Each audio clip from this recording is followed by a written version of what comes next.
lot of people who turn their back on acting, it's because of the rejections. Most of the time when you're rejected, it's not because you're bad. It's because you don't fit the part. I was told quite early on that I had a face for horror. Now, I don't know if that's a compliment. I don't know if that's an insult, but if it's getting me cast, I'll take it. Honestly, I was like, do you mean as like a serial killer? Amber Doig-Thorne is an actress living in London who's played leading roles in 29 feature films, including 2023's US box office hit, Winnie the Pooh, Blood and Honey. She also has a degree in theoretical physics, which was useful for her latest project, the lead role in Sony's sci-fi short, Heister. Amber is also an established presenter and host, interviewing A-listers about their films for her social channels, where, together with her original comedy sketches, she's amassed over 3 million combined followers. Welcome to Amber. I don't really like having downtime. I always feel like a bit on edge. I have crazy ADHD, so I like to be on the go. So when I was at uni, studied theoretical physics, but I specialised in a few things like general relativity, nuclear physics, and cosmology. I've always hoped that I would get to a day where I'd be able to play an astronaut and be in a sci-fi and eventually consult on a film as well as acting. So this one honestly was a dream come true. Hello, Amber Doig-Thorne. Welcome to the WeAudition show. How are you feeling today? Thank you. I am good. So much better for being here with you two. How are you? Good, thank you. Well, I'll jump right into why we are just about making it. You're so busy as an actress. We've had to reschedule this a few times. How do you keep so busy? I think not sleeping much really helps. Living off a lot of caffeine to minimize the amount that you have to sleep. I don't know. I'm one of them people where I really like being busy. I don't like having days.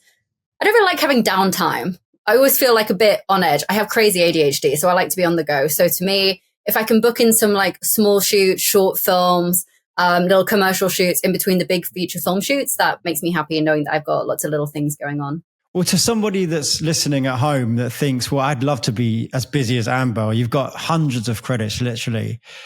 When you say you like to put things in, how would you suggest an actor does that? It seems like you're very good at filling your calendar with jobs. Thank you. I mean, it certainly takes time. And in the beginning, I definitely wasn't this busy. I think it's one of those things where persistence pays off. And I think a lot of people go down the wrong route of trying to have quantity over quality and just trying to get as many credits as possible. And I think it's something we're all guilty of, especially at the start of our career. I know I was. And then over time, I've tried to be more picky, especially with feature film shoots, which can be quite lengthy. Even independent films sometimes can go like 1 or 2 months. So I think if you're spending that long on a project, to make sure that you're definitely well suited to it. But yeah, I would guess for me, I think the reason why my calendar's so busy, it's a combination of finding jobs through acting websites, recommendations, word of mouth, and again, mixing it up between longer feature film projects, short films, commercials, social media jobs, doing a little bit of everything. So it's all acting, it's all creative, but it's just different types of work, if that makes sense. And are you still auditioning for roles, or are people coming along to you now and working with you again and offering you roles? Kind of both, which is weird. So I'd say maybe the last year, I've started to get offers, which is really weird because I think my brain's still stuck like 8 years ago when I started. So I find it really strange that people are offering things to me. I'm like, are you sure you don't want me to audition? Like, I can do a self-tape. It's fine. And they're like, no, we've seen your work. And I'm like, let me audition. This feels weird. But I do like it. And I'm very grateful for it. I bet. I mean, that's one of the barriers. One of the things to say, you're doing well if people are offering you work and you're turning stuff down as well as accepting. And you're doing other things as well. Looking at your Instagram, it says you have over 3 million combined social following. Tell us a little bit more about that. So it's crazy. So my social media following, my acting are actually kind of separate. So around the same time that I started acting, I started writing and producing my own comedy sketches online. I noticed that there wasn't a lot of comedy acting roles out there. And the casting calls that were out there, they were looking for people who had stand-up comedy experience, which I didn't have. So I thought the best thing for me to do would be to create my own content to showcase my comedic abilities and timing. So I taught myself to write, edit, light, direct, sound, do everything, and started posting these comedy sketches online, which I think in the space of 4 years, they had over 100 million views. I hit 1 million followers combined across my socials in the first year, which was wild. So it was really nice because I learned a lot about being behind the camera as well as in front of it, which I think in turn has actually helped me as an actor. Plus, it's just nice to have like a healthy social media following there, just like bubbling in the background. It's never a bad thing. Do you think that helps you with booking traditional film and TV jobs now? I get asked this question a lot, and I know people with considerably smaller social media followings where it has actually helped them. But personally, I don't think it's impacted me that much. It's something where if I'm applying for a job, I wouldn't mention it unless they specifically ask. And then in that case, they're probably going to cast someone who's got a following. But normally it's not really something that's asked or discussed or spoken about in my experience. The friends that I have who have been cast because of their following, that seems to be more in America, where I've been told sometimes you can't even get in the room if you don't have a minimum following for certain jobs, not all jobs, of course. But over here in England, I've not really found that much, which in a way, I guess, is good because I think there's a big influx at the moment of influencers, don't like that word, influencers, getting cast in acting roles when they don't have any acting experience or training. And I know it causes a lot of frustration in the acting industry. And to be honest, it kind of frustrates me as well because I'm an actor. I'm a trained actor. I just also happen to do the social media stuff. So I can see it from both sides, but I'm happy that it doesn't really impact my acting. And at the end of the day, if there is a role where they need someone with a following, great, I'm here. But otherwise, I don't really think it's that important. Great. As you do a lot of indie films, though, do you think the producers are not asking for the following, but they're aware of your following and they're hoping that you're going to promote it versus a studio that doesn't really need somebody's following to make the movie a success? They've got the marketing machine. Good point. Yeah, I guess so. I think at the end of the day, from a business perspective, it makes complete sense. And it's not something that I've ever directly been asked before. I guess it's just like a due diligence thing for me. Like when we're filming, I'll post what I can on my stories and show people, what's going on behind the scenes. Because I think even people who aren't in the filmmaking industry like to see what it's like on set and like the day in the life of an actor. And obviously then when the film comes out, directing people to either ticket sales for the premieres or to where they can watch the film online. It's something that pretty much every cast member does anyway, like regardless of following. So I'm still happy to jump on that because I'm always excited to be involved in a production. Yes, I guess from a business point of view, that does massively help having a following. I just hadn't thought of it that way. But you know what? If it helps, great. Have you kept them really, really separate? Have you like done all of your stuff separate? Because sometimes you post stories and sometimes you post, other things and promotional period. I see you on red carpets quite a lot. Have you seen that, Darren? Yeah. So the premieres are really, really fun. And yeah, it's like a nice crossover because I get to walk the red carpet alongside the cast and crew and directors that I've admired since I was a little girl. So I have massive imposter syndrome at those premieres. You don't understand. But yeah, I'd say I probably post more on social media about that side. And the experiences that I've been gifted to have because of my social media following and the work that I've put in there. And then I kind of keep the acting a little bit separate. I think it's something I should probably try and merge a bit more. But for some reason, I've just tried to keep them separate for the time being. Do you think there's a genre that you kind of go for and that you're being cast in at the moment or historically? So historically, horror. I was told quite early on that I had a face for horror. Now, I don't know if that's a compliment. I don't know if that's an insult, but if it's getting me cast, I'll take it. Honestly, I was like, do you mean as like a serial killer or a victim? Like, I don't think either of those are good, but anyway. So big fan of horrors, always have been. My favorite genres are action comedy and horror.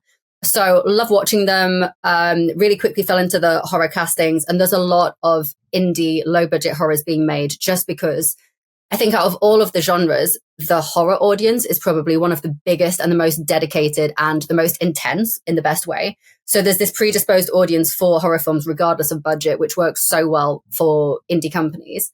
So yeah, I think I definitely fell into the horror genre. Not intentionally, it just happened, but I love it. They're so much fun. It normally combines a lot of action and kind of stage combat as well, which I really enjoy. But then the last year I've started branching out a lot more. So doing sci-fis, comedies, rom-coms. Yeah. So now it's good fun. I'm trying to think which genres haven't I done yet. I have yet to do a Western. So this is on my bucket list. for 24, 25. If there's any horror Western producers out there, she's your girl. Sign me up. I'm here. I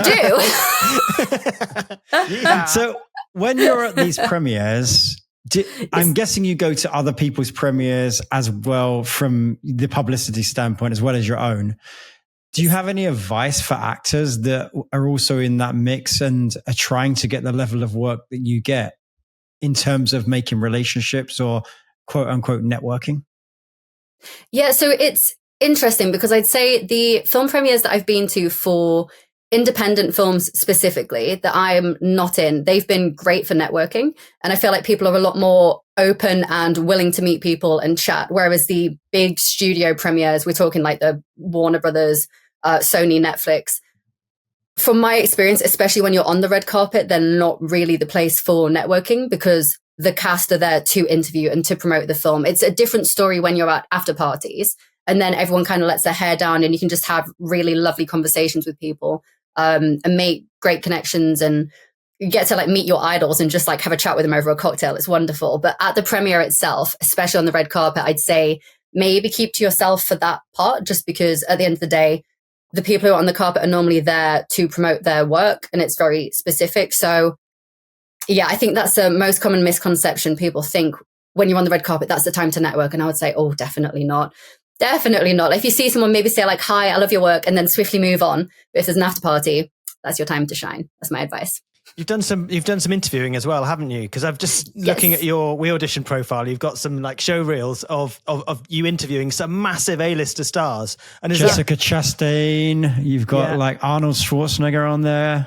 Huge names. And is that when you've been to the premiere and then you are, was it a junket, or how did you come about that? Is that another string to your bow?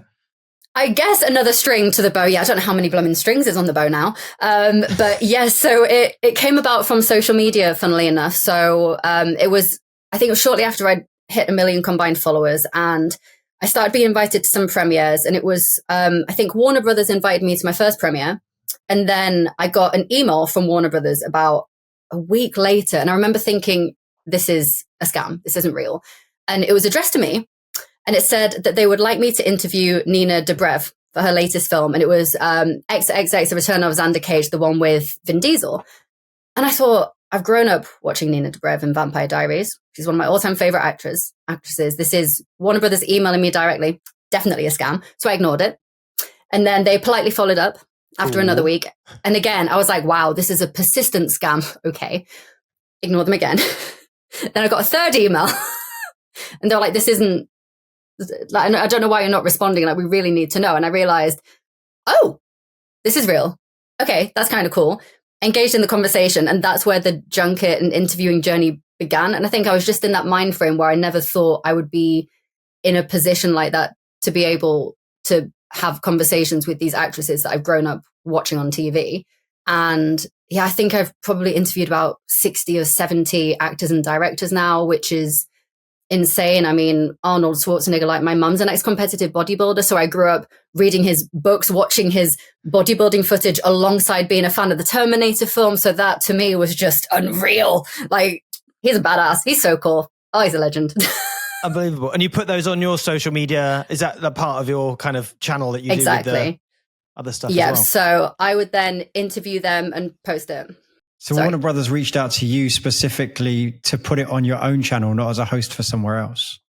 No, so I interview for myself. So when I started doing the junkets, it was weird. So this was back in 2016, 2017, and there wasn't many individuals doing it.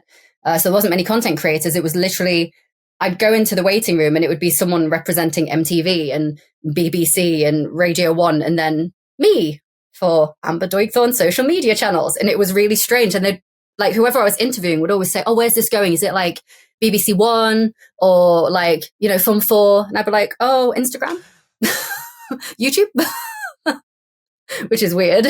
But hey, it got you in the door in other ways as well, I guess. Yeah, I mean, again, it's weird because I feel like the acting, the presenting, and the social media, they're all in their own lane. But I've definitely learned things from each of them, which has helped. And I would like to think that they kind of lend skills to each other and maybe connections. And I have had it where I've been cast in films and then they said that they've actually found me through a social media platform or through an interview. And then they thought, oh, I wonder if she's an actor, and searched me after that. So yeah, I do think they probably are connected in some way, which is really cool.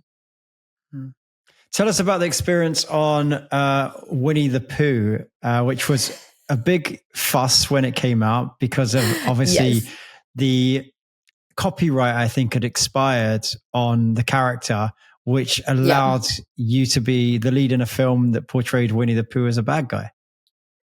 Specifically portrayed Winnie the Pooh as a serial killer, which I never thought I would live to see. So yeah, it was a bit of a weird one. I never thought that I would be able to say to people that I'd been chased by Winnie the Pooh and killed Piglet. So that's new. That's my acting CV.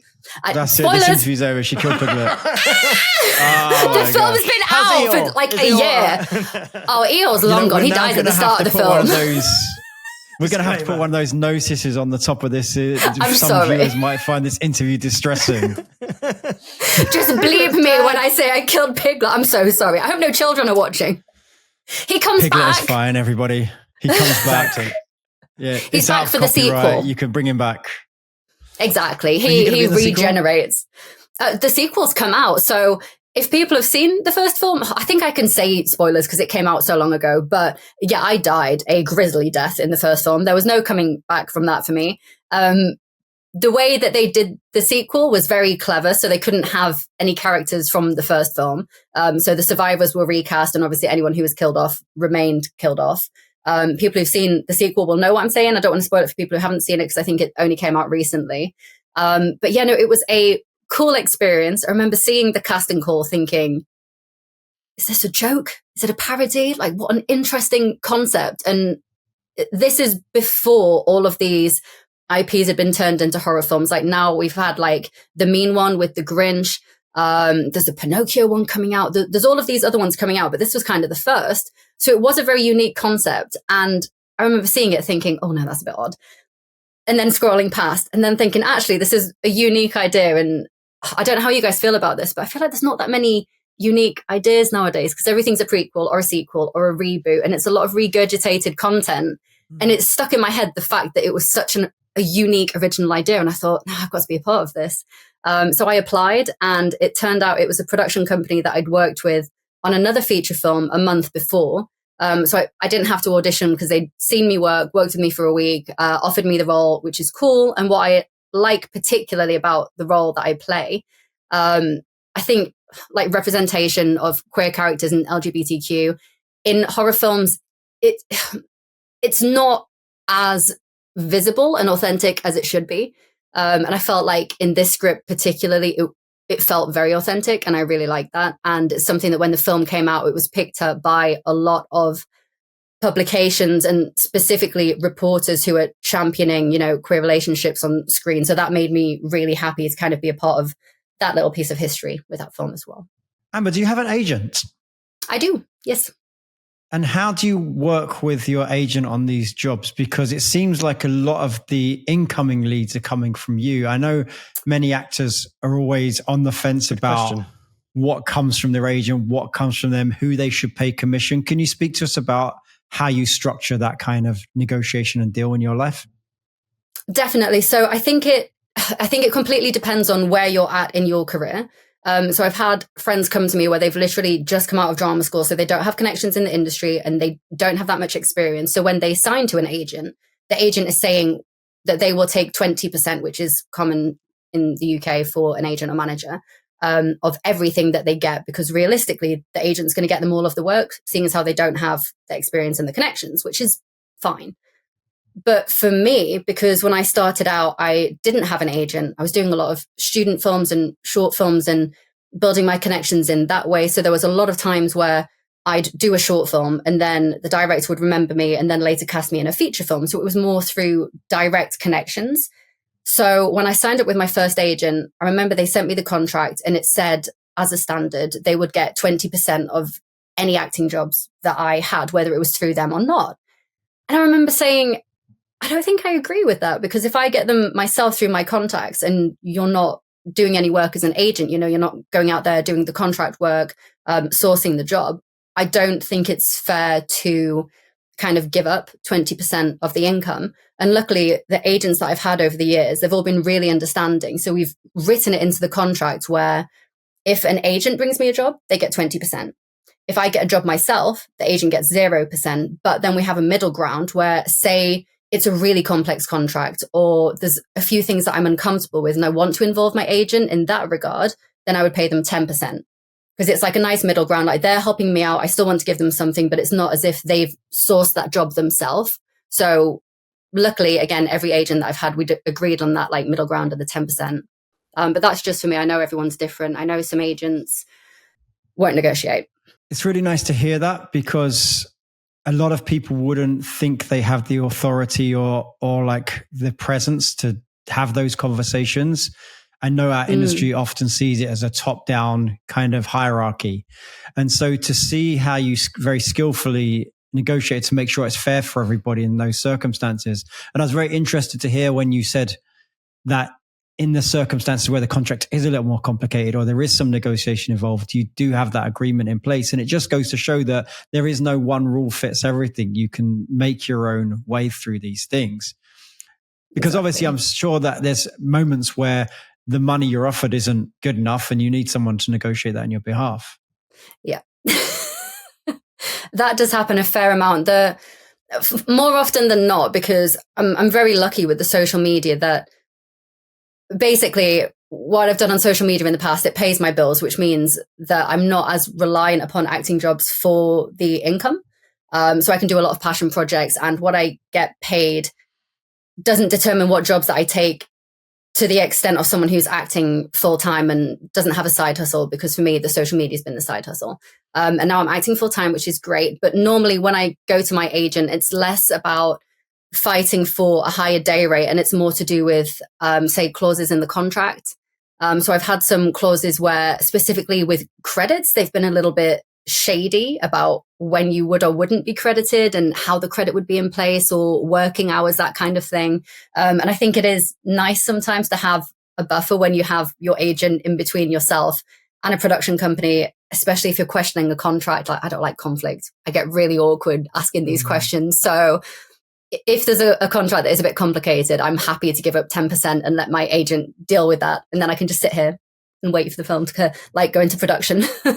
It's worth saying, actually, because a lot of our audience is American, and it is completely different in the UK over the US. I mean, over there, they have a lot of jobs that are either union or non-union. And if they're union jobs, Darren's a member of the union, and they're really, really strict on things like terms and lots of different pay and pay scales and lots of other things. And even with non-union, I think there's a lot more expectation that you have to give actors. But in the UK, from my experience, it could be, will you do it for free? It could be, will you do it for your train fare? And that happens a lot. Do you find that? Yeah. So especially when I started, that was pretty much all I was doing for the first year. It was a lot of expenses only. So you don't get paid. It will be like a sandwich for lunch, and then like your fare on the underground, which could be £5. But I feel like the industry is capitalizing on that in a way, because when people come out of drama school and they're just starting out, you really want the experience. And I think the experience is so important. I've personally learned more from being on set than I have being at an acting school. Just me. I 100% agree with that. 100% agree. Yeah, we say it a lot, actually, don't we? You learn so much just from being on it and meeting people and hearsay. Exactly, 100%. So for me, I was happy to give up that year and to work for free and to work for sandwiches. I'm a big foodie anyway. If people can pay me in food, this is great. But I was happy to do that, to gain the experience and the knowledge and the understanding and make the connections. And I think it's a phase that most actors will probably have to go through. It's something that I was hoping would only be a year or two. And luckily after the first year, even in the first year, I still had some paid jobs come in, but it was much smaller payments. And then as soon as I did my first feature-length film, that's when things really changed. And then it became just predominantly paid. But it is interesting what you're saying, because I have heard from some of my friends in America that everything's a lot stricter over there and more regulated. To be honest, in the UK, I feel like there's no regulations. Like, I've worked... No. I am a member of Equity, which is our guild per se. But if a production isn't an Equity production, then they can do whatever they want. So most people just choose not to be Equity. I mean, I've worked on sets where we've had 20-hour days, and then we've been told to like sleep on the way back to accommodation. And then when we get to the accommodation, we have time to like shower, change clothes, have like a 20-minute nap, and then go back to set.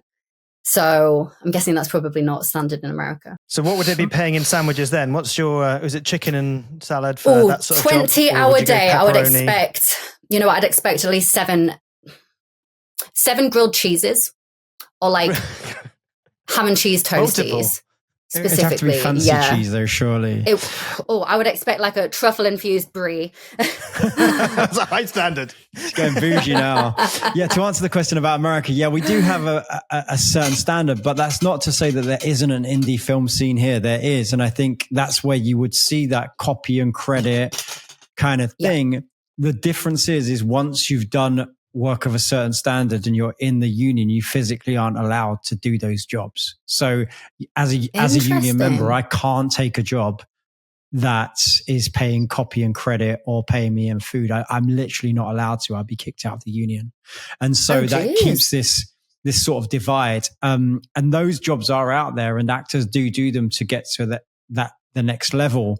But once you've worked on network television a few times, once you've worked at a studio film, which are all union productions, you can do 3 union jobs by the time you have to join the union. It's a process of what's called the first job is a Taft-Hartley. So it allows you to, be credit for the union. The second job is what's called a must join, which means that by the third job, you must join the union. And you must join before you even set foot on set. So that's like a £2,000 or £3,000 payment, isn't it, to join as well? So you might be accepting nearly $4,000 now. Is it? Wow. I think it's nearly $4,000. And then you pay into the union each year 1.5% of your income as well. But I mean, that's the threshold that allows you to feel comfortable on the set as well, knowing that they have standards to keep to. So there's arguments for both sides in terms of acting, because it does mean that you're not able to do certain work. There is low budget agreements in the union as well, but definitely something for like no money with 20-hour days wouldn't get through. Yeah.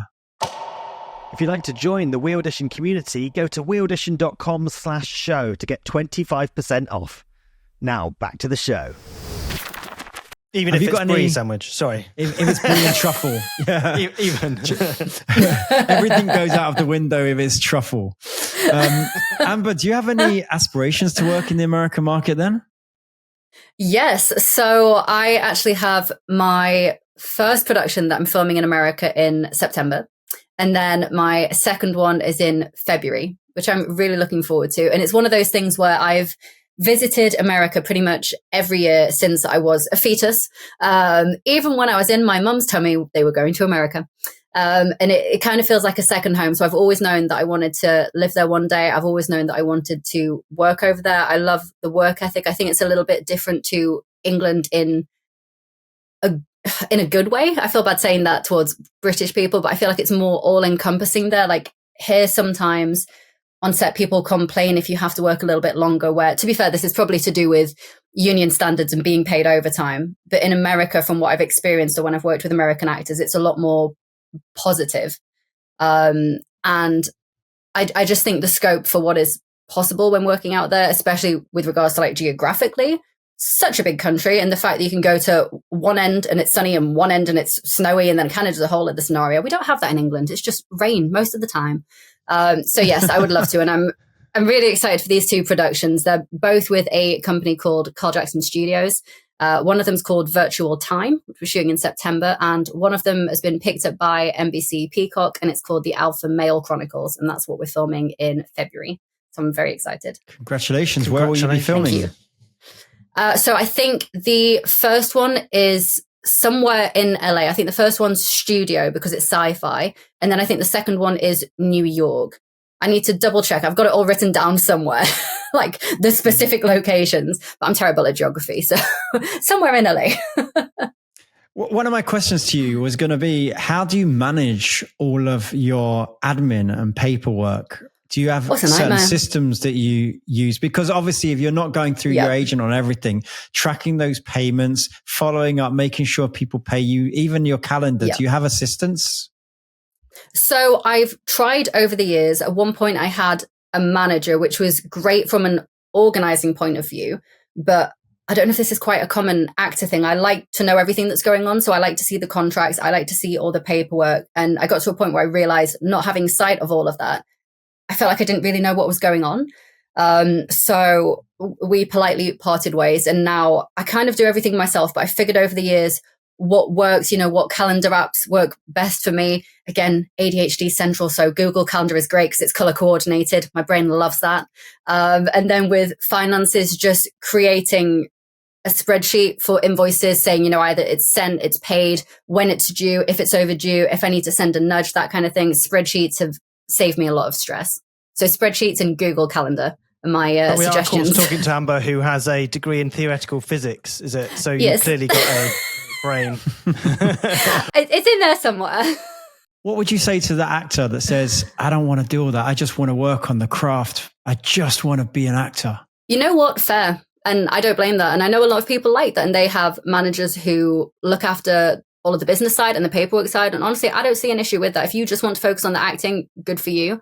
I just have one of those brains. I think it is because of the science degree. I love maths and I like numbers. I'm a little nerd. I'm like, give me a spreadsheet any day. So to me, I really like the business side and I kind of thrive on it. And then when I get to set, knowing that I've gone through all of that work with the paperwork and the admin, I know exactly how everything's going to work. It gives me a sense of comfortability in a way. Whereas I guess some people are more comfortable not seeing that. And again, each their own, everyone's different. But for me, I like to know what's going on. But I have plenty of friends who are like, I don't want to touch a contract. I don't know how to write an invoice. And I'm like, fair. That's what managers are for.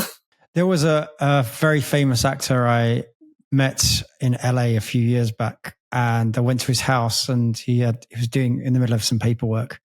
And he actually said, one of the things that I always do is I write the checks and I follow the money. He said, I have people cleaning my house. I have people washing my car. I have people, booking my travel, all those things. The one thing I do is follow the money. Fair, it makes sense. You've worked that hard to get there. You want to make sure you get the money. I get it. So tell us about your latest project. You've just done you've just talked about a short called Heister, haven't you? Tell us about that. And it's sci-fi, which seems to actually fit your theoretical physics brain, and your actor brain is sci-fi, your thing. It is the perfect unison. I mean, the other day someone asked me what my top 5 favorite films were, and I think I realized the top 3 were all sci-fis. And I was like, this explains so much.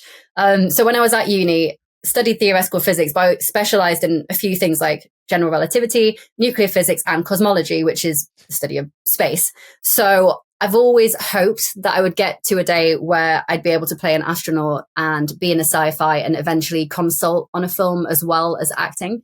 Because I've seen a lot of films that aren't scientifically accurate. I'm that annoying person in the cinema who's like, oh, that's not how gravity works. Oh, sound can't travel in space. Honestly, I'm like, space is a vacuum, sir. There wouldn't be any noise. This one honestly was a dream come true. And it's so strange because it's a short film, but it's in partnership with Sony. And obviously we know Sony for doing like these big blockbusters. So when I heard about it, I was like, this is incredible. And it was one where through a mutual connection, I was recommended. The production company, Red Robin Films, approached me, offered me the role, told me about this amazing astronaut character. And basically she's on a space shuttle to Mars by herself. And on the way there, the craft is hit by a piece of space debris and it goes off course and she starts losing oxygen and she has about 12 minutes of oxygen left. So it's a journey of accepting her fate. There's a big internal battle where she's in denial and she's just trying to fix it. And then obviously the acceptance, and the end of the film's really beautiful. And every time I read the script, I've never had this much of an emotional connection to anything, but every single time I read the script, I always teared up at the end. And that's how I knew it was a good project. And when I saw the film for the first time the other day, and oh my goodness, I teared up about 5 times. I was so embarrassed. I had to keep being like, oh, hay fever season. I don't have hay fever.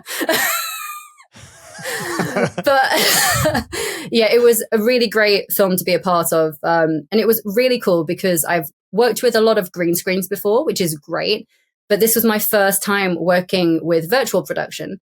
So it was a crystal LED screen, which is like the screens that they use in The Mandalorian. So instead of a green screen behind you, the actual background is on the screen. And then the camera tracks it so the camera can move and the background moves. And it was incredible to watch that just as like a non-actor, like as a person interested in technology, I was like, this is fascinating. But then it weirdly makes acting so much nicer than with a green screen, because it's not all your imagination. Like it takes one layer away where you've actually got things to react to. Are you looking at stuff forwards as well? Because you've got stuff behind you, the set, but have you got, what are you looking at? Are there other screens in front of you reflecting into you? So if I imagine this was the camera here, I'm here, there was actually a set around both sides of me. So the set was here and then the screen was behind me. So a lot of the time I'd be interacting with that set or this side of the set or looking at the screen. So I always had something tangible to react to, whether it was the physical set or it was something that was actually on the screen. But it was just a really nice combination of the virtual production and the physical set, which I've never experienced before. But now that I've tried it, I'm like, oh, everyone needs to try this. This is great. I felt like I was actually in space. When I had to leave set at the end of the day, I didn't want to go home. I worked on a volume in LA, and it was, like you say, it's a really good mix of physical set pieces and this immersive environment. They call them digital volumes over here. I don't know if that's the same term in England. But the technology exists so that if the camera moves, it's perfection behind you. But when you look at the screens, they're not in a curved shape. And so it's just very, very well mapped so that the world is created behind you, and it relies on less visual effects for afterwards as well. But I agree with you in that sense that the more you can immerse yourself in the acting, the better it's going to be than just trying to react to the dragon that they tell you is going to be over there someday. Exactly. I've had so many experiences where it's like reacting to a tennis ball on a stick, which is fine. But because this is such an emotional piece, especially towards the end, I was really grateful to have that screen to react to, even though if it was only looking out at space, knowing that my character's only got 1 minute left of oxygen and this is the last thing she's ever going to see. Like actually being able to see something just really helped ground the performance, I think. I know that sounds very thespian-y, but yeah, it did make a lot of difference. I didn't expect it to, but it did. And I'm very grateful to have had that experience. It's very cool. Sounds a bit like Moon, actually, the film Moon with Sam Rockwell. And I look forward to seeing it. I hope they make it into a feature. It sounds like a nice experience. Yeah.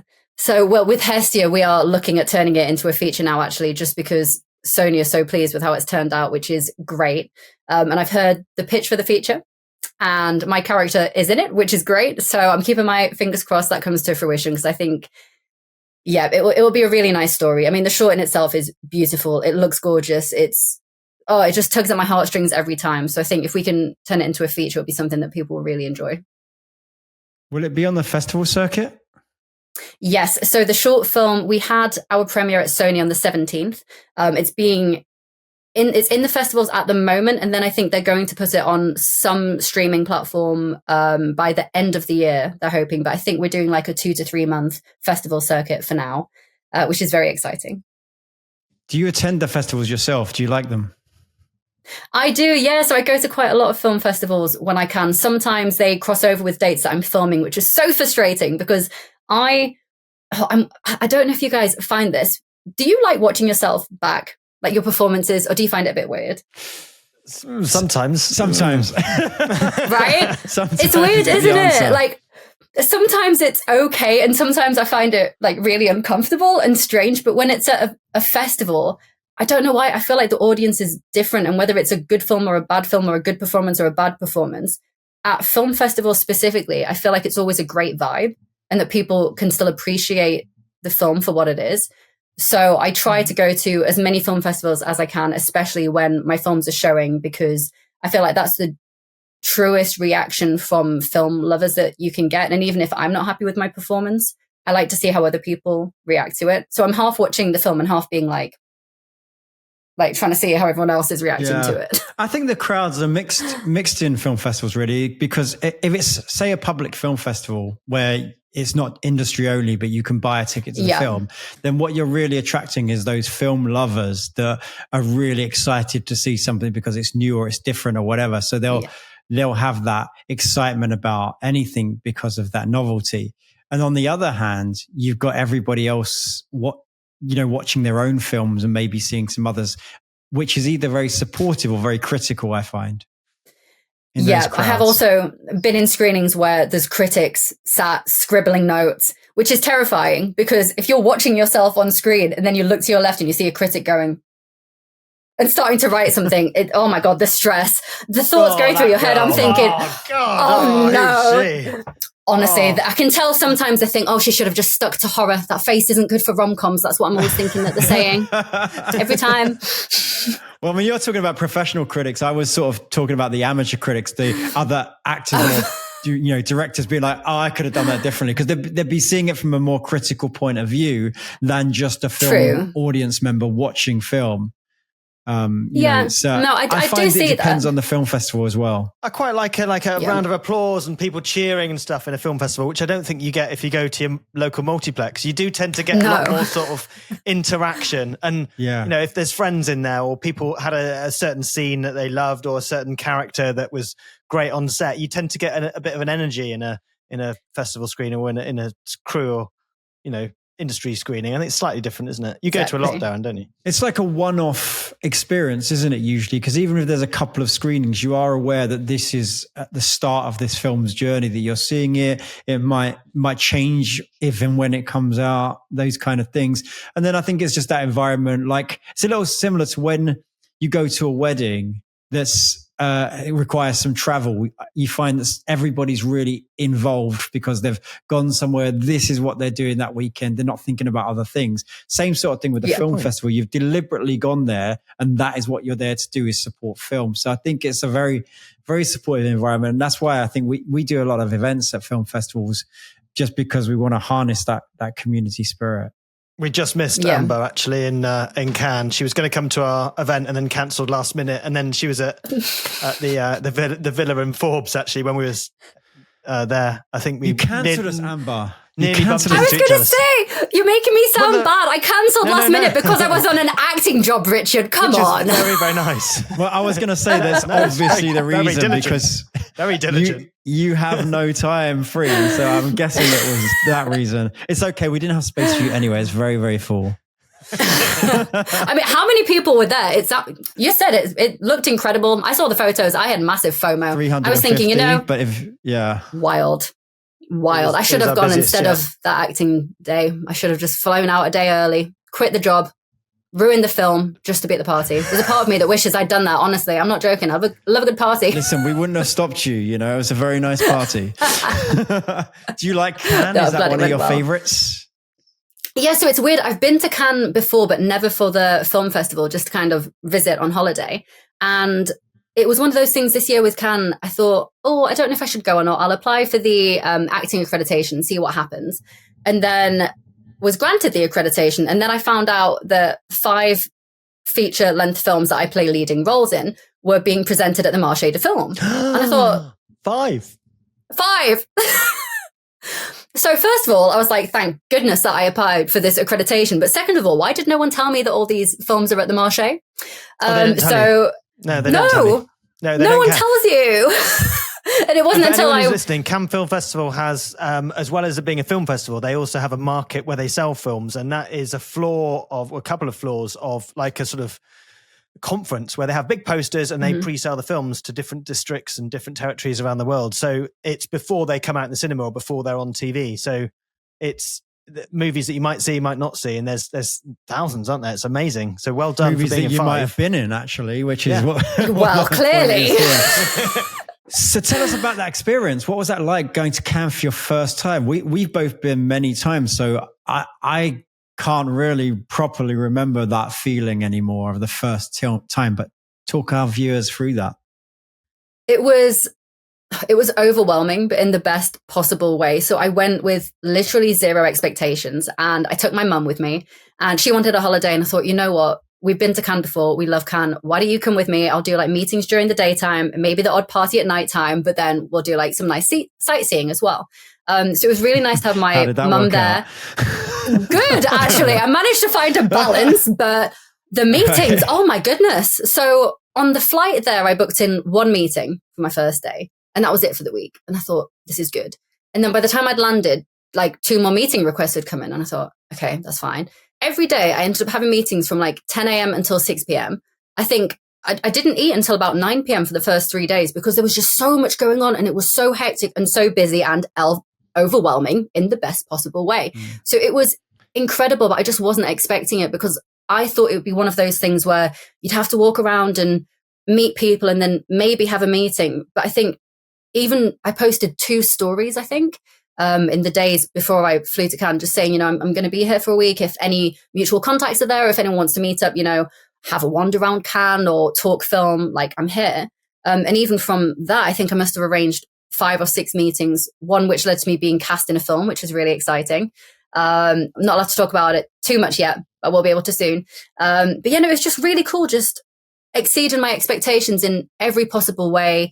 Met some wonderful, wonderful filmmakers, other people who aren't even like in the filmmaking industry, just like real film fans, which was really nice as well. Yeah, I highly recommend it for anyone, especially if you've got films in the marche. My goodness, get yourself out there. Well, and that's the thing, you probably wouldn't even know you have films in the marche. So we always are big advocates of saying, just go to these things because stuff falls into place. And as you said, you went out there not knowing these things and everything happened after that. Just to talk people through, if you want to get the accreditation for Cannes, you go to the website and there is a section that says take part. And as an industry professional, you can apply for an accreditation.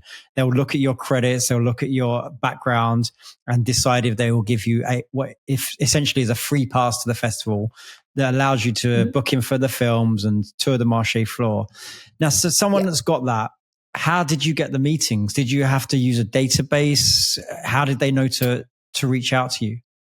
So, like I said, the first ones were kind of through Instagram, where it was filmmakers where either they'd followed me and I'd followed back, but we hadn't worked together, but there was that kind of distant connection. And then when I posted my story saying, I'm going to be in Cannes, people were responding saying, oh, I'm actually out there at the same time. Let's meet either to talk about projects or just to actually finally meet in person, because there's a lot of talking to people online or connecting over social media and then not meeting in person until sometimes like 2 or 3 years down the line. So it really started from that.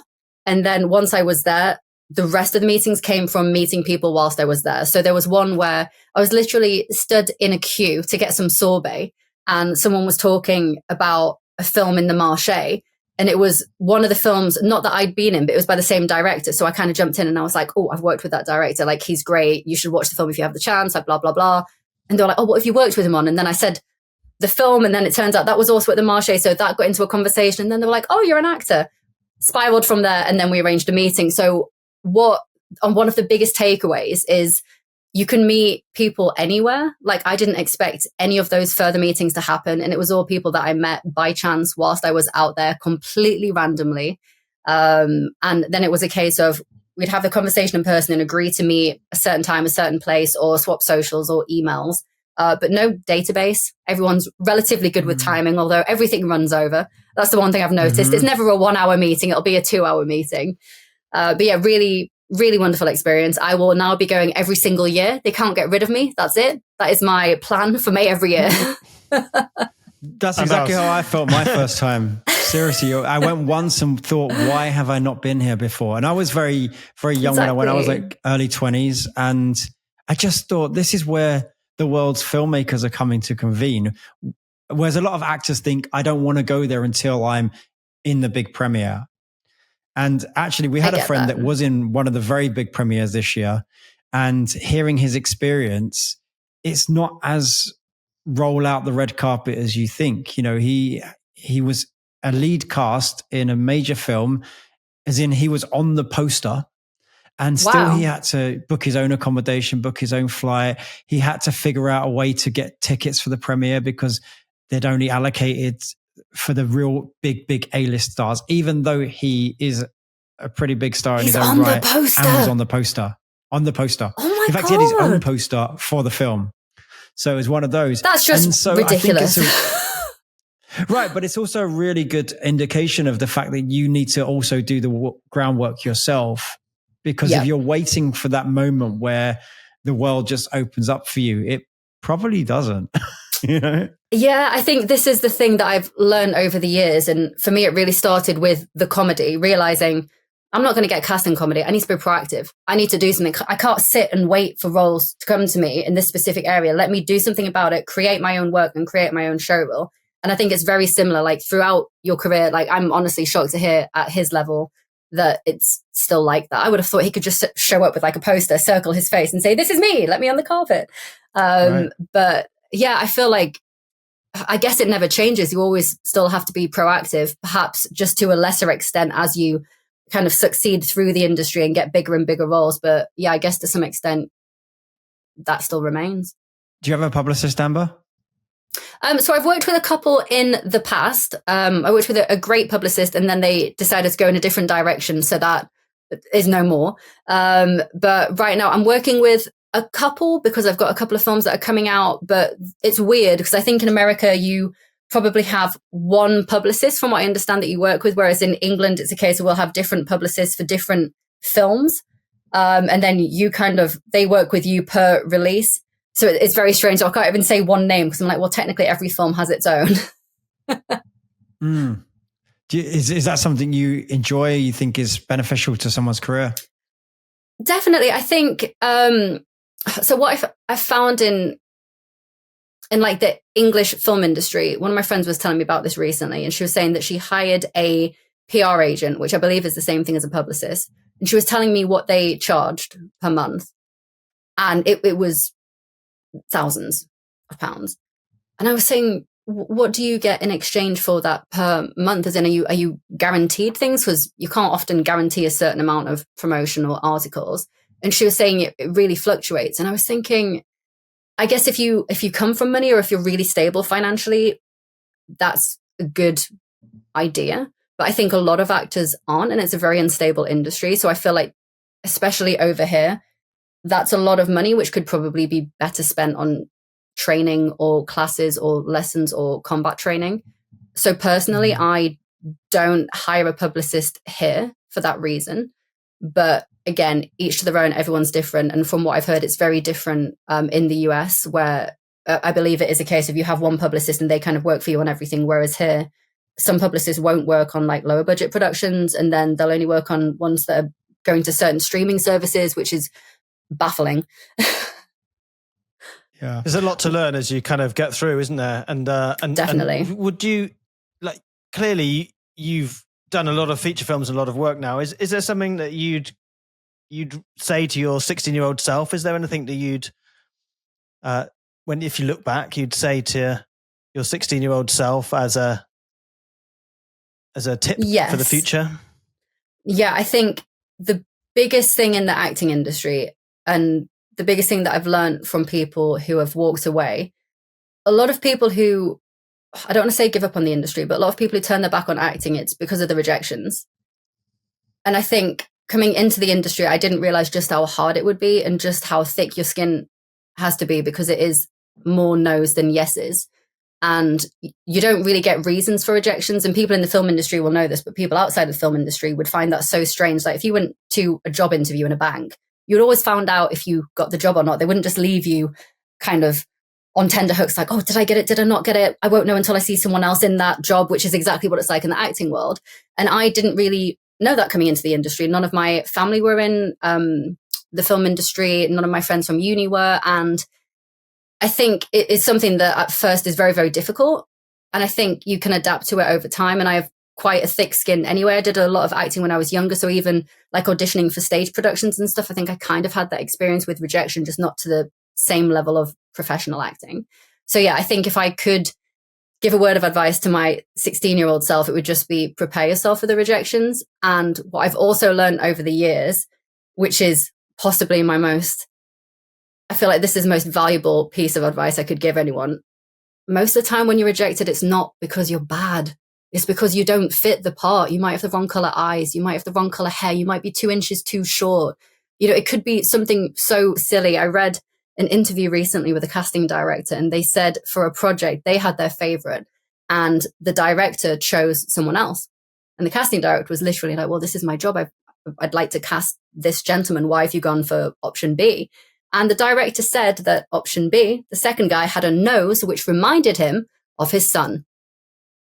He got a role because his nose reminded him of his son. And I was laughing like, there's no way this is real. It was real. And I think once you realize that the rejections aren't personal, it is literally down to appearance or the most random thing. Or if, for example, I've had it before where I've audition for a role and they've said that I'm perfect, but it's a rom-com and the guy's 6'5" and I'm only 5'4". So that's not going to work. I can't walk around on stilts. So a lot of the time, I think it is down to things out of your control and not necessarily talent. And once I understood that and learned that, I felt so much more comfortable with rejection. So I wish that was something that was taught more at drama school and talked about more openly, because I think it would help a lot of people stay in the industry and deal with the mental health aspect of the rejection, knowing that it's not personal most of the time. Well, Amber, I think everything you've said here today is going to really help other people coming up. So I just want to thank you for coming on today and all of the advice and your time. And we look forward to seeing your 200 films that you have coming out this year. Thank you very much. And thank you for having me. It was so lovely talking to you both. I just enjoy talking about acting with fellow film lovers. It's great. Thanks for being here. We love it too. Thank you. Thank you. Thanks for listening to the WeAudition show. Your hosts were Darren Darnborough and me, Richard Cambridge, from WeAudition, the leading professional actors community where you can connect, learn, elevate your career, and always get a self-tape reader on demand. We hope you enjoyed this episode. If you're a WeAudition member, or even if you're not, we would love it if you could please subscribe to this podcast, as it really helps us. And if you have friends who might get value from this episode, please share the link with them. You can find us at weaudition.com or for your iPhone or iPad by searching WeAudition on the App Store. See you next time.